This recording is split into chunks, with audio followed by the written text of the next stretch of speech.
Brought to you by Penguin.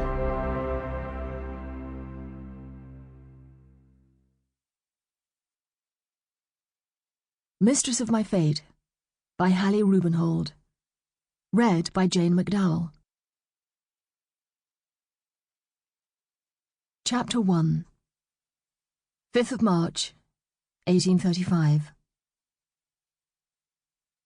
My dear reader, how pleased I am that you have purchased this volume. It warms my heart that you have requested it from your bookseller, that he has wrapped it carefully in brown paper and string and handed it to you. How happy I am that you have taken it home with you to read in the quiet of your sitting room or library. Now you may know the truth, and nothing gives me greater relief than this. I have no doubt that many of you have come to this work out of curiosity. You have heard so much about me, most of which is pure fabrication. Now that you have torn off the packaging and cut the pages, you can begin to read my story and to know who I am. You see, for some time a relation of mine has been attempting to discredit me in the most reprehensible manner. I have no doubt that he too sent a servant to his local bookseller to collect a copy of this work. As you read this, so does he. His eyes are scanning every word, searching every syllable. He is among you, taking in my story alongside you. To him I say, Lord Dennington, do not think I have written these memoirs because of you. Do not flatter yourself. You are only part of the reason. There is much I need to say on the matter of my life, and I have grown weary of your slander. Whomever you have hired to do your disgraceful deeds, whether it is those shameless scribes who will print anything for a crust of bread, or that unscrupulous little spy you planted among my loyal staff, they are not capable of telling the truth.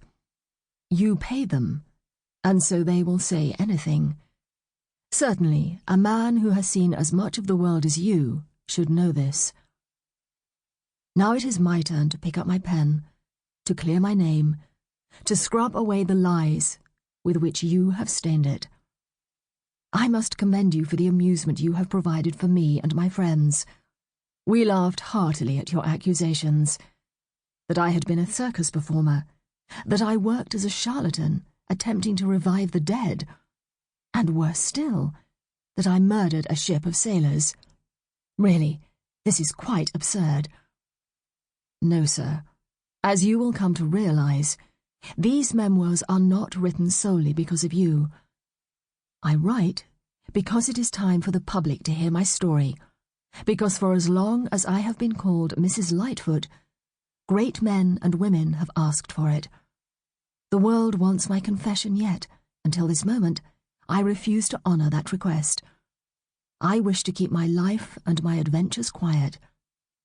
Like you, my lord, discretion was one of the virtues I was taught as a child. As for my other readers, whose sensibilities I wish to protect, I feel the need to issue a warning. In these pages, I set out to tell the absolute truth. If you take offense easily, if you are faint of heart or of a delicate nature, there is much here that you are likely to find objectionable. It is necessary for you to understand why I have, in the past, refused to discuss these private matters. My story is not an easy one to relay, nor is it likely to be short. I shall begin by telling you what I remember most vividly, an early morning in late October. I was but 17, and so unprepared for the world that I hardly knew how to dress myself, let alone judge character or transact the business of ordinary life. I sat on the floor of my bedchamber in the darkness, entirely unaware of the hour. There was no fire in my grate, nor would there be anyone coming to light it. I shivered, from both the cold and a complete terror of that which I knew I must do. For most of the night I had sobbed. I had lain outstretched on the floor, like a condemned prisoner, unable to move or think. Sample complete. Ready to continue?